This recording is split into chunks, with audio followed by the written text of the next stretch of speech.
What's up, everyone? Welcome back to the On the Clock podcast, the best prospect and NHL content podcast in the whole entire world. I'm your co-host, Etienne Lepage from Blue Chip Prospect, and as always, I'm being joined by my good buddy, the Prospect Don. How are you doing today? It's great. My day has been fantastic. Talked to incredible people. When you said it was the best hockey podcast, it's definitely the best looking hockey podcast. Like everybody knows that. The comment section understands how good looking we are. But besides our looks, everything's been good. How about you? Doing very well. Summer was great. Didn't do a lot of content. Before the summer started, I was like, I'm going to do a lot of content this summer and I'm going to catch up and I'm going to get ahead of the wave. And then vacation came in, was with my kids, baseball. And I was like, well, you know what? No. So I took a long vacation. Zero priorities. Yeah, exactly. Family should not be priorities. It should be hockey YouTube. Man, had a great summer. It was great to step away from hockey a little bit, but now I'm starting to itch. Like I've been starved from hockey content for the last 2-3 months, and I can feel it now, and I can see it coming back slowly. So I want to get back on track. I want to start back doing these podcasts every single week. So basically, welcome to the season 2 to everybody. And how was your summer? It was good. A little hiccups here and there. I ended up going to the hospital, so I needed a couple procedures. I have a ton coming up travel-wise, but then I have a surgery after. So the 3rd, I'm going to the NHLPA Rookie Showcase. I'm going to Michigan from the 5th to the 11th, then Minnesota for the rookie camp for the Blackhawks the 13th through the 14th, and then the USHL Fall Classic from the 17th to the 21st in Pennsylvania. So then back surgery probably is going to come there after that. So I'm trying to get everything in before that. But that's a rising star if I ever seen one. The guy is busy. Yeah. It's been crazy. The past year has been wild. But now football season's back too, so I'm also watching that. But I cannot wait for the NHL to come back. I think that hockey just is life is better when hockey is back. I think a lot of people can agree with that. Yeah. Talking about football, I know nothing about football. I don't watch it, at least not that much. And I just heard there's a big transaction that just happened with the Cowboys, and a lot of people are pissed off or whatever, but I don't even know who the players are. It was the best defensive player in the entire NFL. So it's kind of like if Quinn Hughes got traded for 2 first-round picks and let's say 2 first-round picks and David Reinbacher, I guess. We'll say that. Well, that's a great return. Yeah. David Reinbacher is a star. All right. Well, Kenny Clark is very, very good. He's very solid. Yeah. But it would kind of be like that. But it would be the best. Isn't J.J. Watt the top player in the NFL? J.J. Watt retired. Okay. Yeah, I know. A long time ago. Just joking. But T.J. Watt, his brother, is very good. So yeah, I know. I know a little bit. I'm not clueless, but Messi is the best player in baseball. In football. That's what I heard. Yeah. But all right, so let's get this thing started. We want to keep it under 60 minutes or 45 minutes. Yep. So at some point we're gonna have to get into the subjects. Basically, the intentions today is to have 2 segments, and this is all we're gonna do for the rest of the season. We're gonna have a couple segments with different topics that we're gonna be talking about. And today and the next few podcasts are going to be basically, we're going to break down the divisions. Today we're going to start with the Pacific Division, and we're going to break it down team by team and do our prediction on who's the best, who's the worst. Yep. We all know San Jose is the worst. But outside of that, we're also going to go through one rebuild in every podcast that we're going to do. So today we're going to do Ottawa, and next time it's going to be another one, and we're going to look at that rebuild in depth. We're going to look at the contracts, the roster, the prospect, the trades that they've made, what we think is missing, and basically the overall outlook for that rebuild, and maybe even give it a little note at the end or something like that. So we'll see. So we're going to start with the division, and like I said, we were starting with the Pacific Division. So you want to start with teams that you think are going to be at the top, or teams that are going to be at the bottom, or you want to go just like one by one? We could go from the top to bottom because I feel like it is an interesting conversation, and you kind of need to like. There from the top, it's just like I would think Oilers are probably at the top. They didn't really acquire that much this offseason, but it's just Connor McDavid, Draisaitl. That team is just like completely trying to get as much depth as they possibly can. They got Ike Howard, which I think is a fantastic buy low player for a player that didn't want to sign with the Lightning. I feel like they are probably going to continue to be at the top of that race. Would you agree there? I think they're going to be towards the top. I always have questions with the goaltending. Did they acquire anybody, or it's still going to be Stuart Skinner? If it's still Skinner, it's a problem. I honestly don't think that they acquired like anyone notable. No, they did. They did not. At least when you look on Daily Faceoff, their roster, the roster thing they have there, the goalies are still Stuart Skinner and then Calvin Pickard. So it's not great. And it's Zach Hyman will probably be out to start the season. That is kind of what reports are saying. So if the Golden Knights do jump them, or like the Kings have a big season, I could see that happening. But I would just say like the Oilers are probably the biggest threat for a Stanley Cup, so that's why I would put them there. Maybe the Golden Knights do have more points on the season in the regular season, though. Yeah, but right now we're ranking the regular season, not necessarily the team that we think is going to win the Stanley Cup. We'll talk about that later when the season is started and it's easier to predict. But for now, just like, what do you think by the end of the season? But I agree that the Oilers are going to be towards the top because obviously they still have Leon Draisaitl, they still have Connor McDavid, they have Evan Bouchard, Mathias Ekholm, Darnell Nurse, who's not as bad as everybody's making him out to be. They have Jake Wallman too, who's been pretty good for them. So like they have a solid defense, very good puck moving defenseman Evan Bouchard, and they have elite player at the like in their top six. Basically, the two best player in the world are on the same team. So that's good. It's always about the goaltending with them, and I don't think like they fixed it, so that might be an issue. But they will be probably top 3 in that division, I think, without question. But for me, I think the best team in the division is going to be probably Vegas. Vegas are an impressive team. They're always good. Like they're gonna. Thomas Hertl didn't play basically all season last year, right? So this year he should be playing. I think so, at least. They still have Jack Eichel. They just added Mitch Marner to the team. Like, where do they find that money? I have no clue, but they still have Mark Stone, who can't skate anymore, but still a great defensive player, still like a competitive player with tons of skills. They have Pavel Dorofeyev that last year exploded with I don't know how many goals, but he just keeps scoring every single night. The guy came out of nowhere. So William Carson as their third center. So like that center depth is really, really good. They have a lot of good wingers. Like I said, they added Mitch Marner. And then you add on top of that they have Sheeterdar as their first defenseman. They have Noah Hannafin. Obviously, Pietrangelo is not going to play, at least most likely, unless a miracle, something like that. So the defense took a hit there, but still Sheeterdar and Noah Hannafin in the top 4 is like, it's still very good.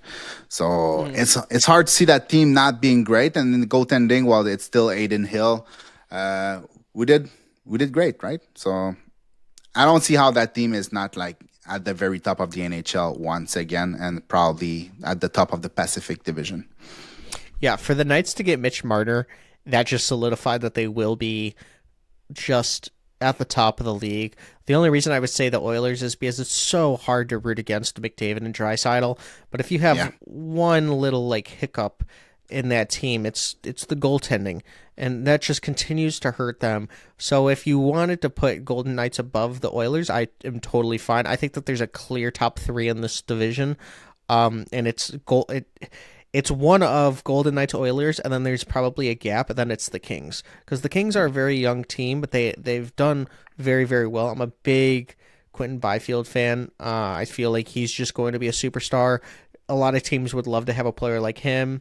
And when you have like the Golden Knights just continuing to find money in the couch that they are just shaking out of the couch. It's just so hard to beat them. But the Oilers are that team that if they get to the playoffs, that it does not matter where they're situated. It's like an NBA team. So for me, the scariest team in this division is the Oilers, in my opinion, contender-wise, but regular season-wise, Knights, and then I would slot in the Kings there. But I think that's so like last year, basically. 3. Yeah, I think I don't really think anything changed.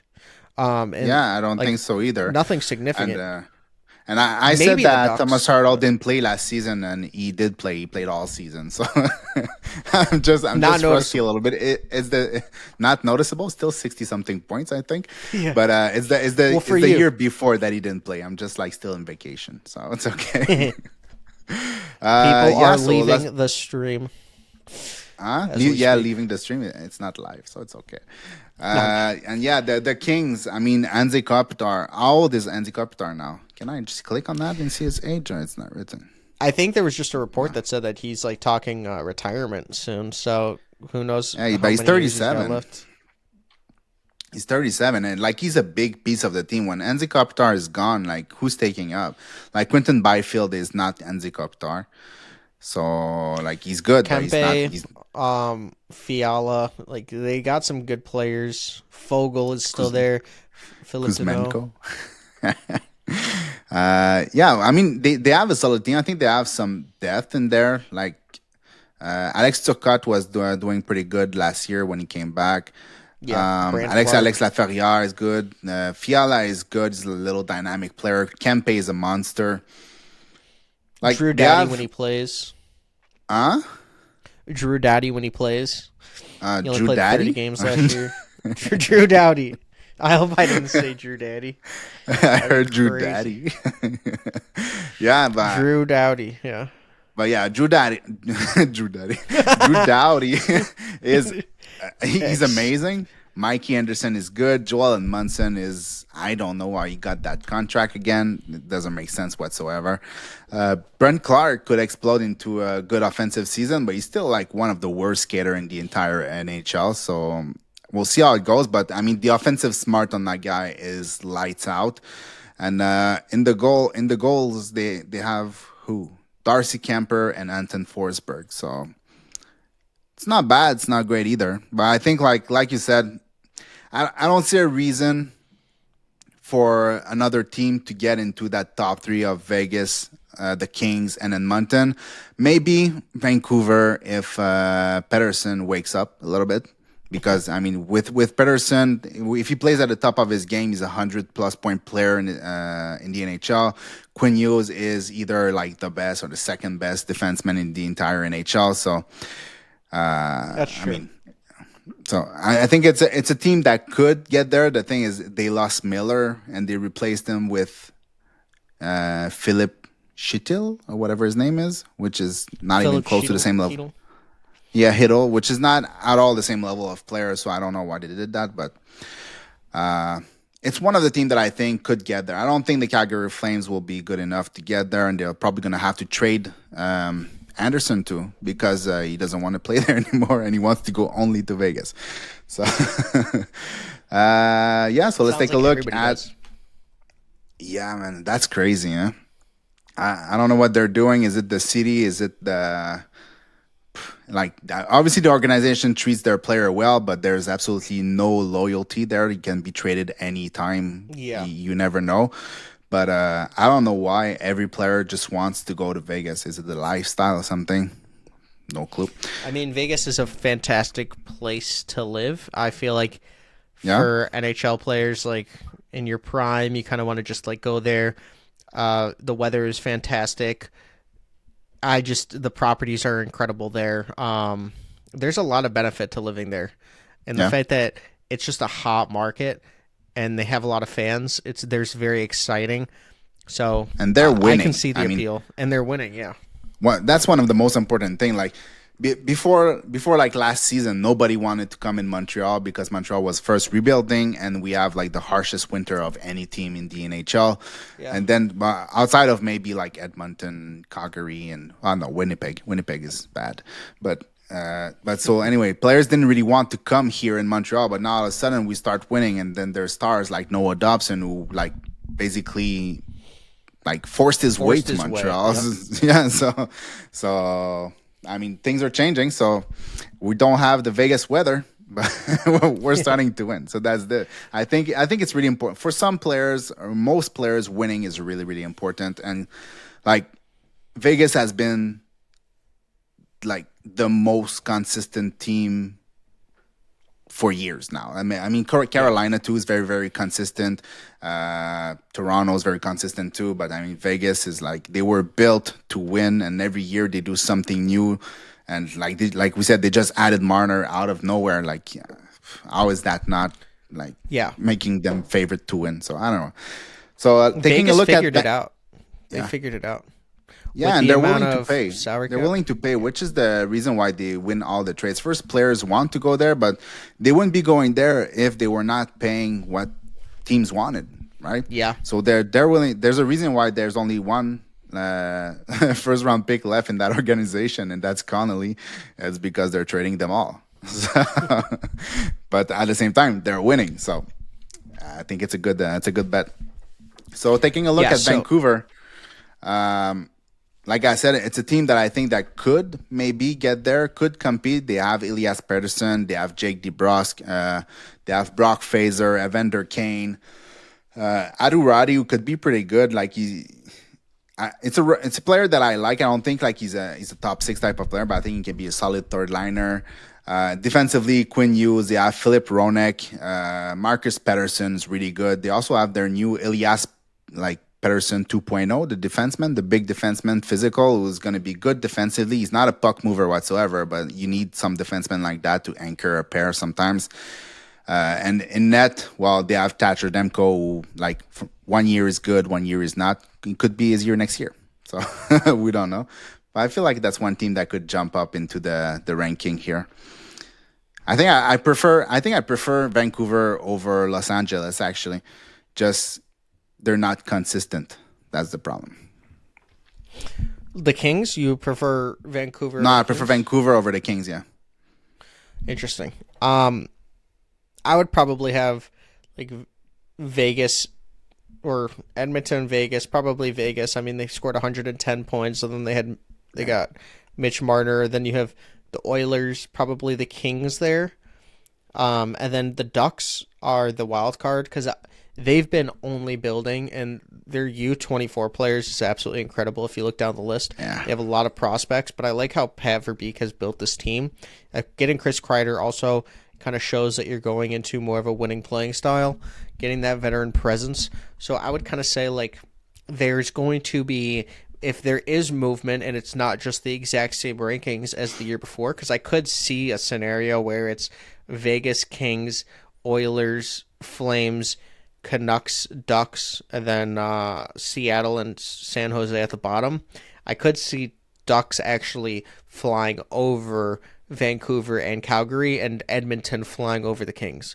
So I think that could be a case where I think Flames might regress a little bit. I was kind of very surprised. Dustin Wolf stood on his head, had an incredible year. I think that he actually might have a bad, not him personally. I think that the Flames might be a little worse than they were the last year, and then I think the Canucks might be a little stagnant as well. They had 90 points. It was a pretty good season for them, honestly, with everything they were going, and they also sold at the deadline.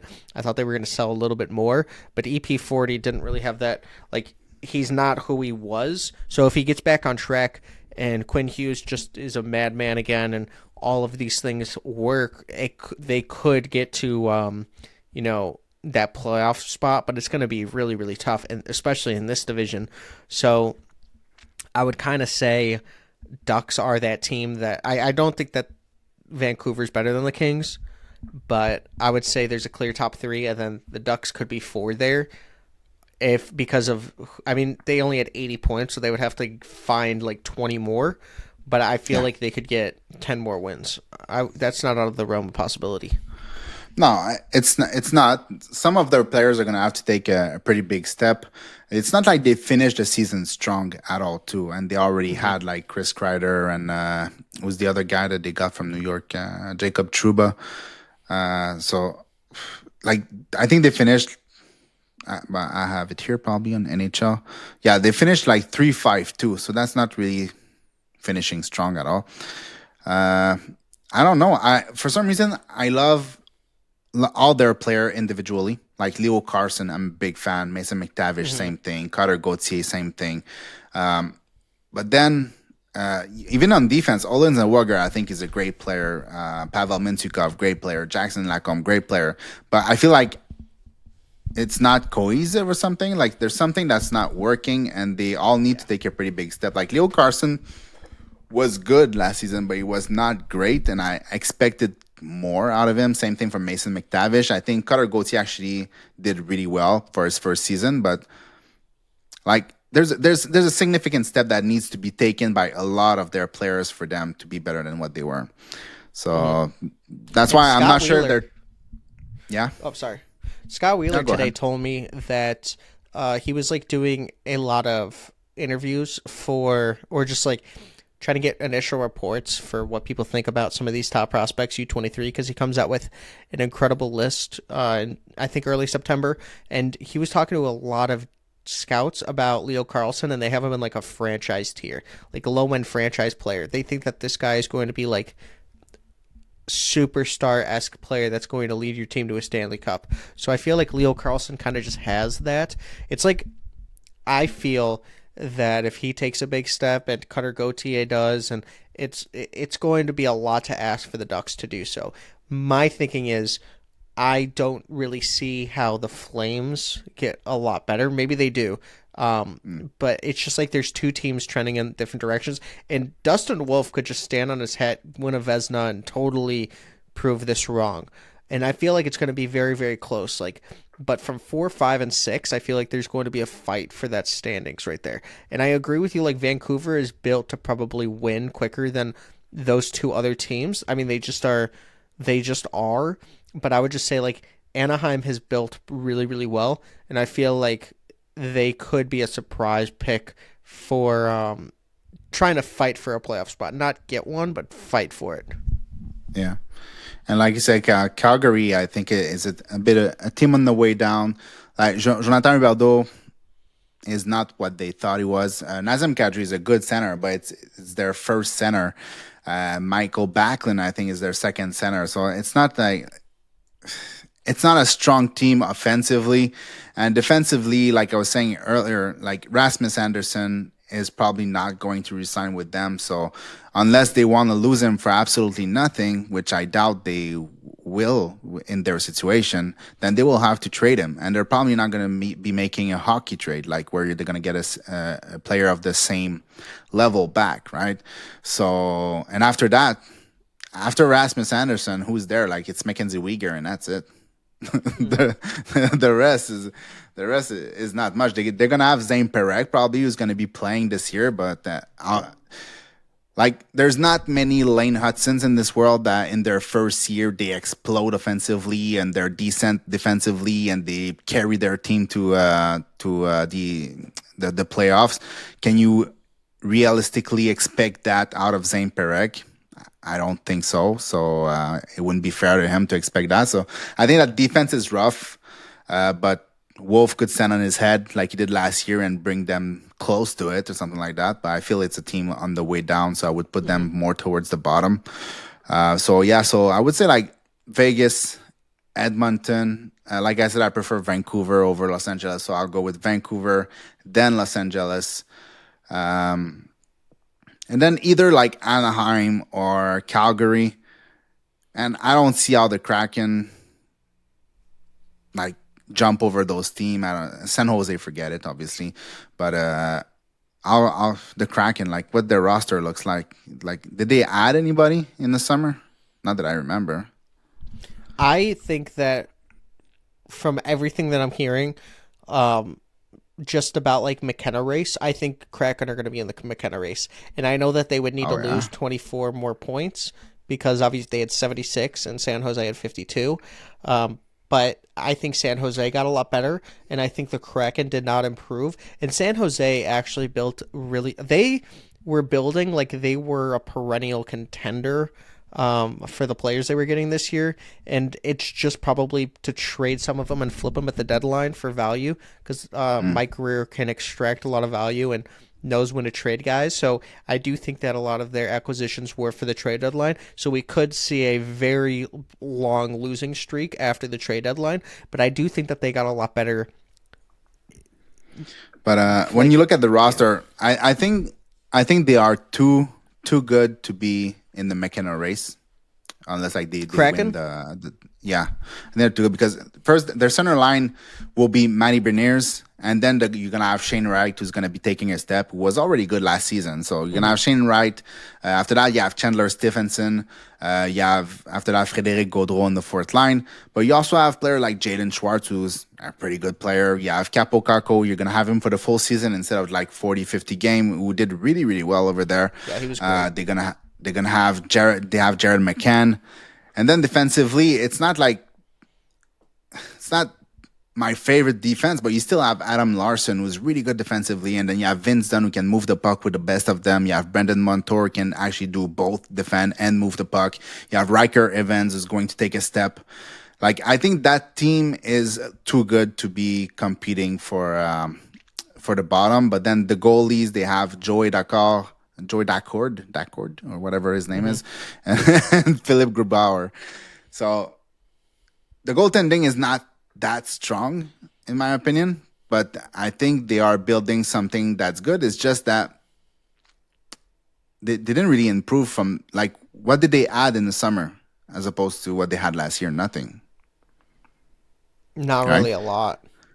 No, so they're basically counting on players to get better, like Shane Wright. Maybe they're going to add Berkeley Catton or something like that this year, and but I mean, a first-year player is usually not the player who's going to carry you to the playoffs. So I feel like they're a little bit stuck right now.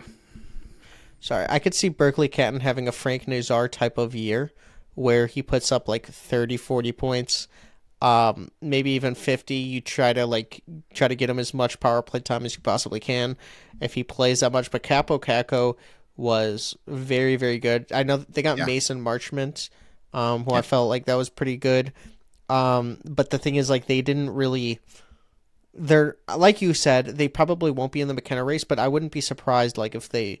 Like, the wheels fall off. I hope they're not in the McKenna race as a Blackhawks fan, because I just don't see any love for the... I mean, the Blackhawks did nothing, and they would need significant improvements.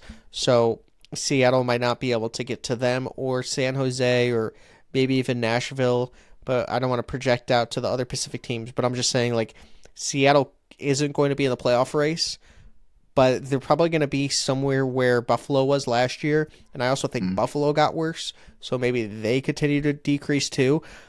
There was some rebuilding teams did take a step, and that's why I think San Jose did too.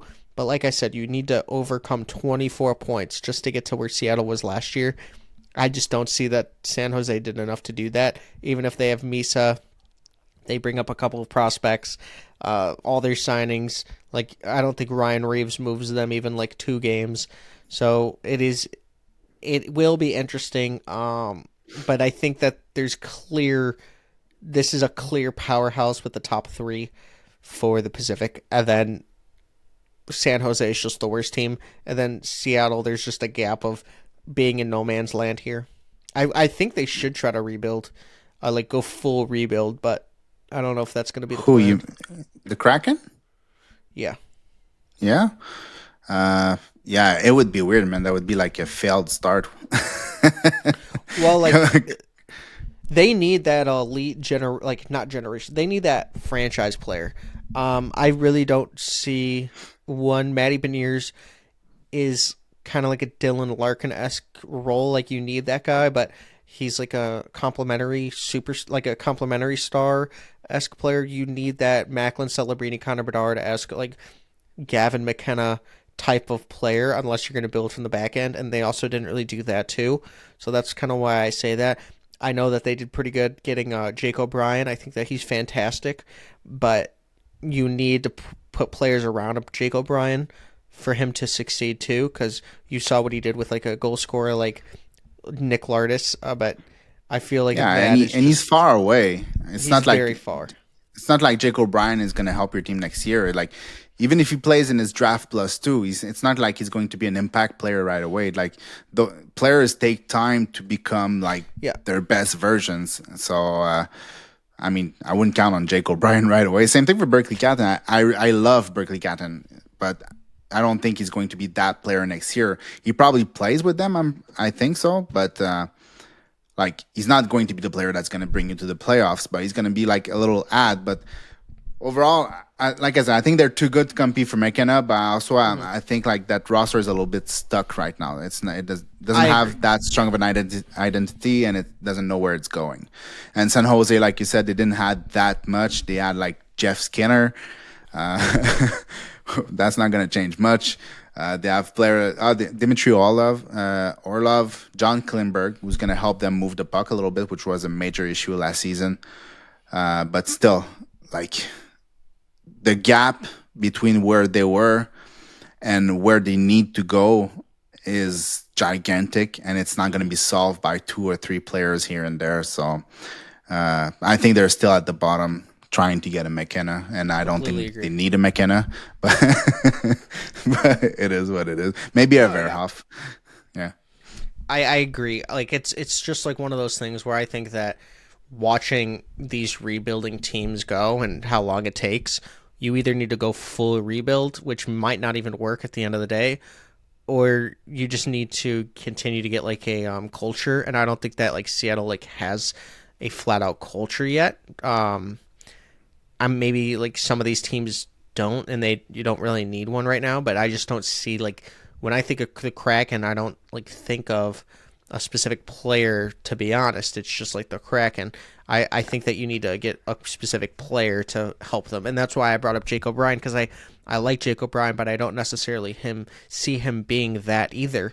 So I feel like they just need to take more steps into trying to get and acquire younger talent, which they have done. Berkeley Canton was awesome, and I feel like they have Constance Hellenius, I believe, or is that Buffalo? No, that's Buffalo. Okay, so they don't even have him. But Seattle, I think that they're just a team that is going to continue to be on the rise because their prospect pool is pretty good, but they're just not going to do anything. So what is your Pacific team ranking of the top 8, like, right now? I'll start with Vegas. I think Vegas is number 1. Then I'll go with Edmonton, Vancouver, the Kings, and then I'll follow this up with I think Anaheim's going to take that step. They're going to go over Calgary. Then I would probably have Seattle over Calgary, and then Calgary, and then San Jose.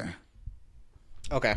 I would do, so since we talked about Vegas is loaded, especially with Mitch. So I'm going to say Vegas, Oilers, Kings is the top 3. Then at 4, I'm going to say, like, I'll probably say Vancouver, because I just don't see the Ducks being able to overcome that many points. And then Calgary, and then I'll say Ducks, Seattle, Sharks. So the only move is like Edmonton over the Kings and Vancouver over the Flames.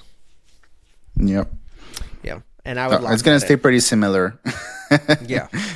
Basically, the middle is going to be switching a little bit. I think Los Angeles might take a little jump, but then again, it depends if they still play that style of hockey where they just trap the neutral zone. If they keep doing that, then they can win. It's that simple. All right, so this is going to be the end of the first segment, and we're going to be jumping in to the second segment, where we're going to be talking about the Ottawa Senators and their rebuild. We'll be back in 2 minutes. All right, so welcome back for the second segment of the podcast, where we're going to be talking about the rebuild of the Ottawa Senators. We're going to go through the contracts, the roster, the prospect, the trades that they've made, what we think is missing, and also the outlook for the future of the team. So first, prospect Don, do you have a contract page open or not? I have their lines, but yeah, I have their contracts here. Yeah. So Tim, so who do you want to know? Now, what I wanted to know is, what do you think of the cap structure for that team? Like, they have a lot of players, like older players that are probably not going to be playing like next year. Players like David Perron and Claude Giroux, who are both coming at the end of their career. They also have a lot of players like Lars Eller and Nick Cousins and Shane Pinto that they're going to have to re-sign. How do you see their cap situation and contract situation for the future? Well, I think that the one question is Brady to Chuck, and I had Julian McKenzie, who covers the Sens. He's on Chris Johnson's podcast, the host, but he was talking about how Brady Tkachuk is not leaving. They're going to get a contract done. The only problem with that is that the salary cap is going to continue to rise, so how much is that contract going to be? But you have him for $8.21 million for the next 3 years. I really do like that. I think Dylan Cousins was an absolute steal at the age of 24. You have him until 2023, 2029, and 2030 at $7 million. I really do like that contract. Tim Stützle is a rising star in the league. I mean, Ivar Stenberg, when I had him on, compared himself to Tim Stützle, and he's a franchise type of player, so you know that Tim Stützle is very, very important to his team, and obviously he's a superstar in my opinion, at $8.35 million until 2029, 2030. I really do like those three contracts. And then you have Batherson, who is absolutely incredible, and at his very good value, $4.98 million. Yeah, that's great value. So I really do like their cap situation. A lot of the older guys are the ones that are needed to re-sign, and I do think that at the end of those contracts they might not have to re-sign for as much. I mean, David Perron at $4 million, I think that's kind of a little too much, and maybe he wants to sign with more of a contender for less money too. So Claude Giroux's already on that $2 million deal, so that's easier for them to take on. They can re-sign him if they want to, but I really do like that. Jake Sanderson is also locked up till 29, 30, so they just have all of their core pieces locked up. And I know that everybody talks about Brady, but he's locked up for 3 more years. You don't talk about a guy until the last year. I actually am surprised he has 3 years left on that contract based on how much we talk about him. Not me, but media. So I would say those are the guys. Linus Ullmark, you have him signed till 28, 29. Depending on what you think about how he'll age, that's still a solid value. I would say Jordan Spence, also you're going to need to re-sign him, but that would be the only one that I would be concerned about. Thomas Chabot at $8 million till 27, 28. Good value there too. Maybe a little overpaid, but I think that he is very important, and every team would want a Thomas Chabot. So the salary cap is rising. They have their eggs, and they have their ducks in a row there. I think the cap situation is pretty good. Like you said, there's not really any major player that needs to be re-signing within the next 2 years. They have Shane Pinto, who's a great player for them, but he's not a player that's going to be commanding a $9 million cap hit or something like that. He's a middle 6 center for now, probably a top 6 in the future, but he's not he's not a star or anything like that, so he's not going to be commanding a lot of money. But they don't have Jake Sanderson's already paid. All their player, Tim Stützle is paid, Cousins is paid, Tkachuk is paid. Even Ridley Gregg, who's a little energy bunny, is signed for the next 4 years. So there's not really any cap problem coming in. So the only thing is, how's their space right now? Right now they're at 92 million, so they have almost 3 million of cap space, and it's going up next year. So yeah, I think they're in a good situation. I don't think the cap is going to be an issue whatsoever for them, at least not right now. Maybe with Carter Yakimchuk hits a ceiling, and then all of a sudden they need to pay him $9 million. That's going to be a problem, but we'll see that in the future. Well, that's a good problem to have. Yeah, exactly, and it's in 3 years, right? So that's not really a problem. If we look at the roster, their projected cap space actually is $32 million next year, so they can spend a lot. Yeah, I think it's not really a problem. Claude Giroux, if he comes back, he's going to come back at another contract at a $2 million or $1.5 million, so that's not a problem. There's no. outside of Shane Pinto, there's nobody really that they need to resign right away. Jordan Spence, but it's not like Jordan Spence going to be a $7 million defenseman. He's going to have a normal salary. So, yeah, great situation overall. If we go to the roster, obviously last year they already did great. They finished the season with how many points? If I go here, they finished the season with 97 points, which is basically 1 point behind the Florida Panthers. So, I mean, it's not that bad. Obviously, the Florida Panthers are not necessarily a regular season team. They are more of a playoff team. They were a little bit, they weren't playing pedal to the metal all season. So there's that. But, yeah, I mean, Tim Stützle and Brady Tkachuk on your first line. Right there, I mean, the first line is really, really good. Like, Stützle is a dynamic player. Brady Tkachuk is a premier power forward in the NHL. He can score, he can make plays. He's super physical, so that's great. Now, Fabian Zetterlund is a guy that can score like 20-something goal for them. They just re-signed him for almost $5 million or something like that. Dylan Cousins, who's actually probably going to play for them instead of having Josh Norris, who's never playing for them. So right there, that's an upgrade. Like they didn't have him for most of the season. They had him only after the trade deadline. So now they're going to have him for the entire season, which is going to be great for them because Josh Norris played like just a few games here and there every couple years. So that's good. Drake Batherson, very good value in the NHL, very good player, very fast player. Not a great player defensively, but offensively he can bring a lot. And like I said, also Shane Pinto, Ridley Gregg, two players that I really like. They can right now they're on the third line, but I think those are players that can also like be plug and play in your top six whenever they need to. And on defense, they have Jake Sanderson, Artem Zub, who's been really good, a player that's a little bit underrated. Thomas Chabot, like you said, is a player that's maybe overpaid a little bit, but still an important part of the team. And Nick Jensen, who's been really, really good for them last season, and carrying that pair. So, and now they're adding Jordan Spence, who's going to be able to move the puck a little bit more than, who was a player they had that was terrible last season? I don't remember. Anyway, they had a defenseman that was terrible, and Tyler Clevin and Jordan Spence could be a good pair.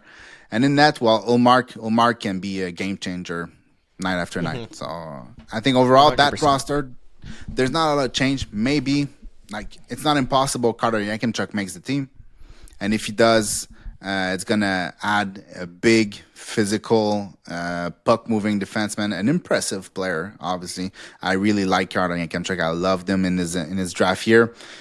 I don't know what his impact is going to be in his first year, but he's a great player. So if he's added to the defensive core, it could be really good. Overall, I like that roster, and I can't really see them taking a step back. I think they're only going up from now. It's just they don't have much to add. That's the issue for me, is that where they are is perfectly fine. They have a good roster, but there's not much coming in. There's Carter Yakimchuk and then Logan Hensler in 2 or 3 years, but it doesn't mean that those players are a difference maker or they're players that are going to have a giant impact on the team. So that's my main issue. What do you think about the roster? I think that what they did acquiring Dylan Cousins and Dennis Gilbert and the 2026 second round pick, which is actually basically their first round pick because they did have to forfeit their pick. They did not. They had to forfeit their 2026 first. So yeah, the 2026. Okay. Yeah. I thought you were talking about the one from last year. I was like, they did not. No. So I mean, the Buffalo Sabres second round pick is going to be your basically highest pick in the draft, unless they could somehow talk their way out of it, or just say refute the forfeiting the 2026 first round pick. We will see what happens. But getting Dylan Cousins in a second round pick for Josh Norris and Docker did not make sense to me. I have no idea how other teams did not run for that price. I know that Sabres fans are they're just getting beat up every single time they have a good player. Yeah. Getting Dylan Cousins is going to transform your team, just because every team needs a player like Dylan Cousins. I thought he would have been fantastic for the Habs. That makes there should have been a bidding war there for the Sabres. I just did not understand that. The thing is, they said they wanted a an NHL player of the same caliber, which they got. Like Josh Norris is an excellent player. It's just that he doesn't play a lot because of the shoulder. So, but if he stays healthy, he's just as good as Dylan Cousin. It's just that the Habs could not match that whatsoever. We don't have the roster player to make that trade. All we had was future, and they didn't want future. They have enough future, so that's true. That was the issue. But I was just shocked that they also got a second round pick. Because I feel that Dylan Cousins' contract is going to age really, really well. I didn't think that they needed to add that. Like, obviously, like you said, Norris is great, but he adds a lot of risk, but he's a great player. But you don't need to add a second rate. Dylan Cousins probably is the best player in that trade, especially on paper. So, and with the added risk of the injury with Josh Norris, it's just a little interesting. But they did really good recouping just value there for the Senators. I really do like this roster. I think that it's one that's growing together. A lot of their players are very young, but they're very, very good. I mean, people forget Brady Tkachuk is still 25. Like he like is a veteran in my honest opinion. Yeah. Sanderson is 23 years old. Every top player, their top 4 players on their team, maybe are under 25. So Tim Stützle 23, Tkachuk 25, Dylan Cousins 24. You have Sanderson 23. And then you have Linus Ullmark, who should not have probably been traded from the Bruins, but they needed to because they were going in a bad direction. But he was a great, great goalie. He's going to be able to help out your defense. And I do think that years down the road, when Logan Hensler is ready, you have 2 top 4 defensemen right-handed. And that's kind of the hardest thing you could do. You saw with the J.J. Petarka trade, the reason that it happened was because the Sabres got a top 4 right-handed defenseman. It might not be the most elite top 4 right-handed defenseman, but when it's like there's not a lot of them, it's supply and demand. So I really did like that they did that.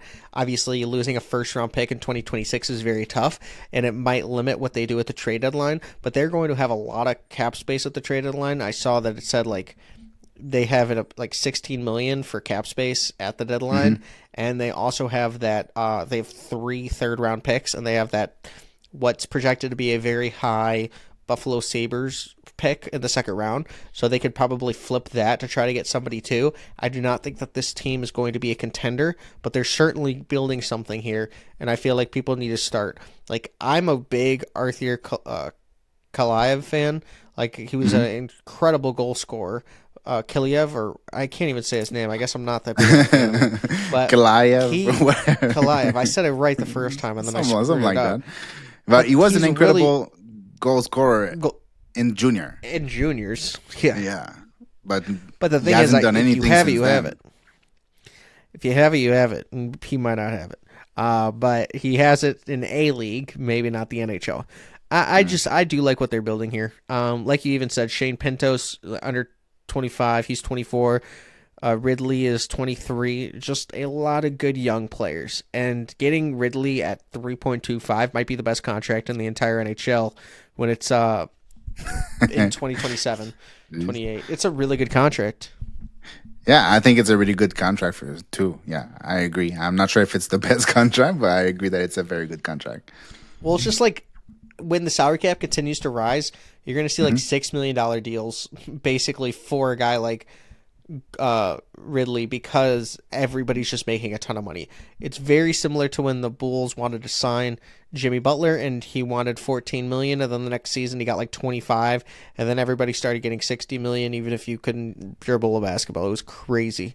But it's kind of like very similar with the rising cap. It's only going to increase. So I do like what the Senators are doing here. What do you think just overall about their team? Is this like a contender in your opinion? Yeah, I think they're definitely going this way in the way of being a contender. They're a strong team. Like I said before, it's that my issue is that there are players that are going to get out of there, like players like David Perron, Claude Giroux especially Claude Giroux is a big part of that team. So once he's out or once he slows down, and he already slowed down a lot, it's a problem. And same thing for Nick Jensen. Like maybe next year he's not there, and maybe Yakimchuk take his place. But I don't think Yakemchuk is the same defensively minded type of defenseman as Nick Jensen. So those could be issues in the future. They need to be replaced, so they will have to acquire a player, but they don't have much to acquire players like. And outside of Yakemchuk and Logan Hensler, like in the prospect pool, there's basically nothing, right? Like every time they have a good pick, like last year they took Gabriel Eliasson with their second round pick, which is they took him because he's big and physical, but the guy is probably never going to play in the NHL.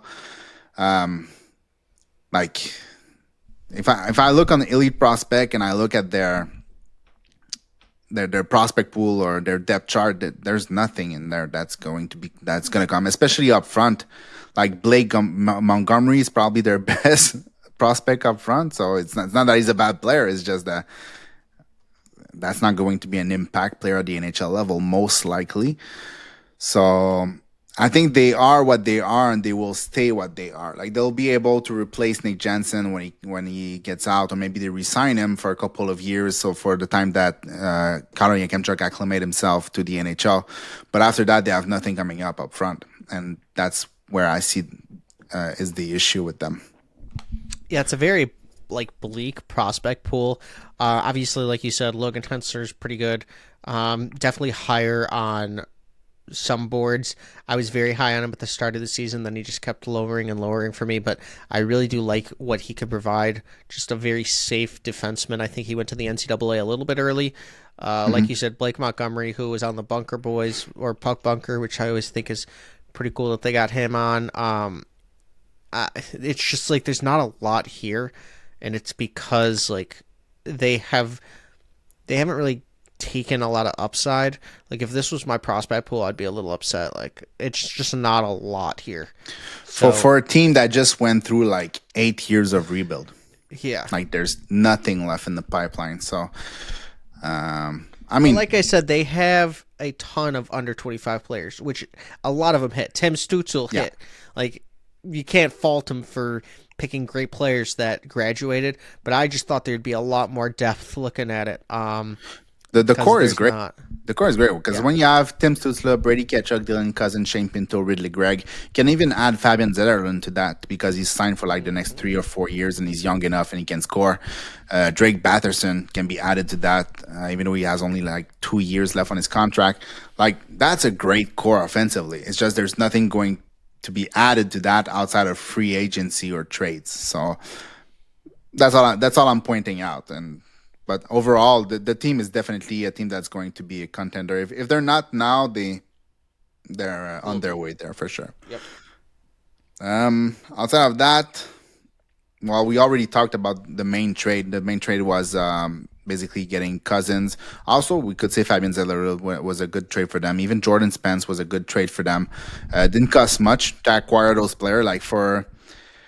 For Jordan Spence, they paid a 3rd round pick and a 6th round pick. I mean, you do that every day. He's a puck moving right shot defenseman that is still going to be RFA at the end of his contract.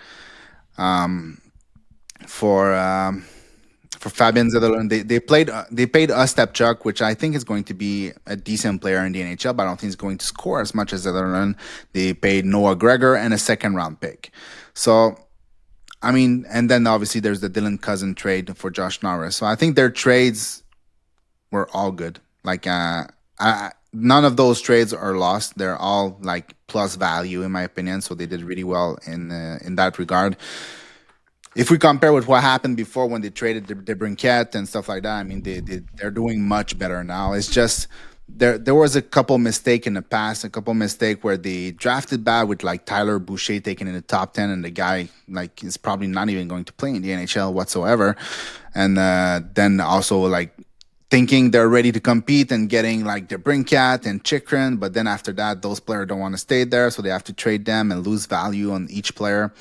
So that was not great, but they changed their GM for a reason, I guess. And now, well, they seem to be better managed. So, yeah.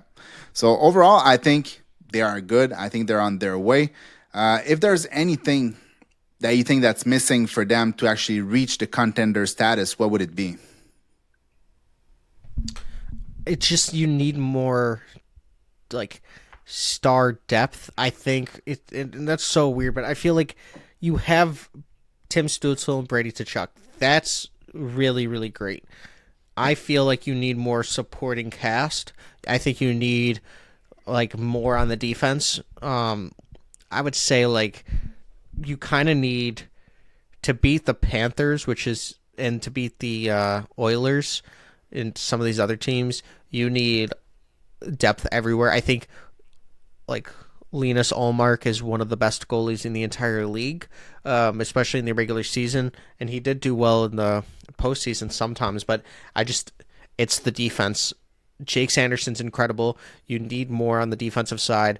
I think you need more depth. Dylan Cousins was fantastic. That's exactly what you needed. You need like a JJ Peterka as well, even though he already just, got traded, but like if the Sabres were doing a 2-for-1 special, it would have been nice to also get him. I think that would push him like a Jason Robertson. They need that guy to help out and be more like Anton Lundell. It's just like there's maybe one or two missing pieces. I still feel like getting a guy would still be missing. Like if you got a Mikko Rantanen somehow, I feel like that would be still missing. I think the Dallas Stars would still have your number a little bit. It's just a little weird. A lot of these teams are just stacked now. That's why when you're looking at rebuilds, you need to have so many superstars. That's why I said with the Kraken, it's like I don't see them competing, not because they have great players, but it's just like you need so many more now these days. I think an expansion probably would be good because there's just so much talent everywhere, and if there's two more expansion teams, the depth kind of loses out on every other team, so I feel like that would be good. I think that if we were without the Vegas Golden Knights, who have taken up so much of the talent, like they're not beating the Golden Knights, and they just got Mitch Marner. It's so hard to win in this league because there's so many talented players. I would say they need one or two more really, really great players. You look at those like Blackhawks teams that were contenders. They had like Marian Hossa, Sharp, Brent Seabrook, just like Dustin Byfuglien, Christopher Stieg, like so many of these like incredible players, like Dave Bolin, that are not even talked about anymore. You kind of need like guys like that. You need like two more Dylan Cousin-esque players at different positions. Yeah, I kind of agree there. One thing that I like though is that the roster is strong, but it's also like a roster that's built for the playoff. Like they have big players, they have big physical players, they have speed, they have a little bit of everything, but it's not a team that you can walk over. Even when they're losing, they're still a physical team. They're gonna make you pay every single game to win over them. So in the playoff, when it's a best out of 7, it can get very tiring to play against a team like that. And it's not like the players coming in are going to change anything. Like Carter Yakimchuk is another one that likes to hit player. So it's another big player. So even like the few players they have coming in are still players that have a physical edge to their game. So I think they're built for the playoff. And now that they're actually getting into the playoff, it's just about like getting that experience.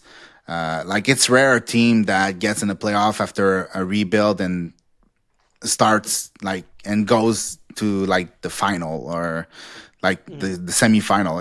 It rarely happens. So they lost in the first round, but I feel like next year they go to the playoff and they're probably gonna win their first round. Or I agree.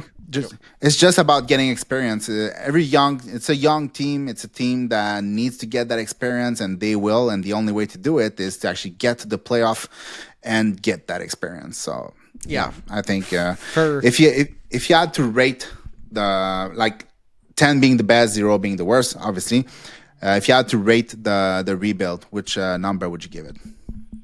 Well, I would give it like an 8 or a 9 just for like the fact that they have so many of these young stars.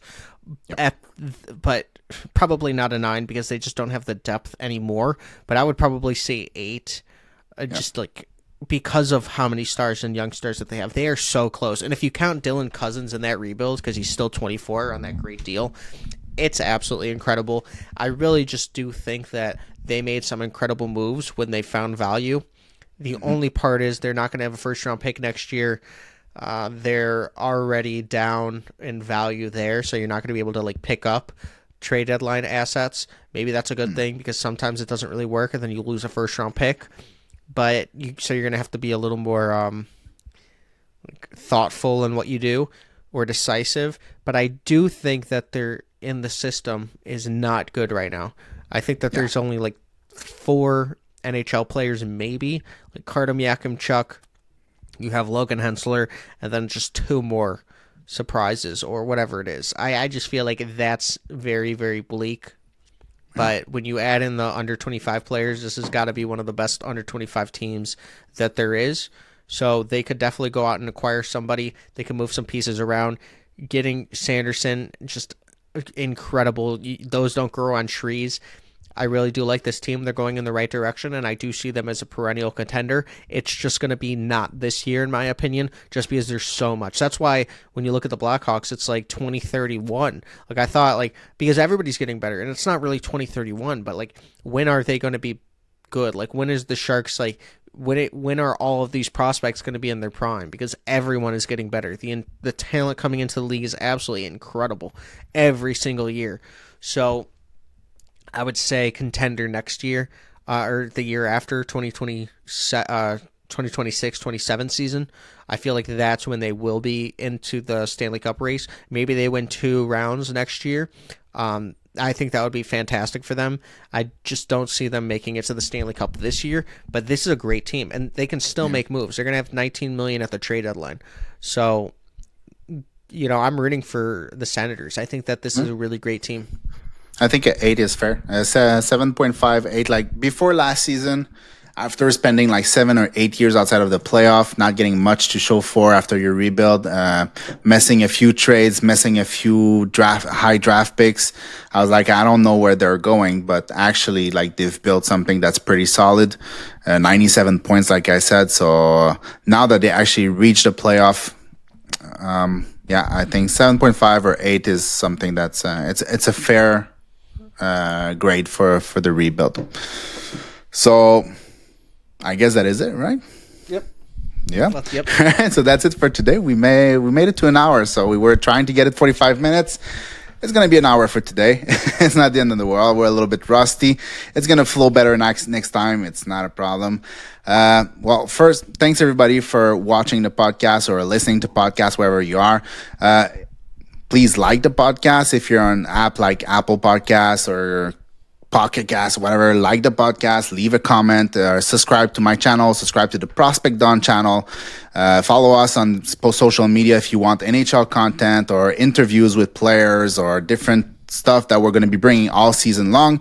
We're going to be bringing this podcast to you on a regular basis. We're going to start with 1 time a week for the next like 4 or 5 weeks, and from there we'll see 6 if we years. have more for the next 6 years. Yeah, it's a 6-year contract at $8 million. All right, cool. So we're gonna be bringing that podcast. Like what we've decided is probably going to be every Tuesday at 3 p.m. Eastern time. So we hit all the time zone in the world. So you can expect like a consistent podcast every week from me and Don.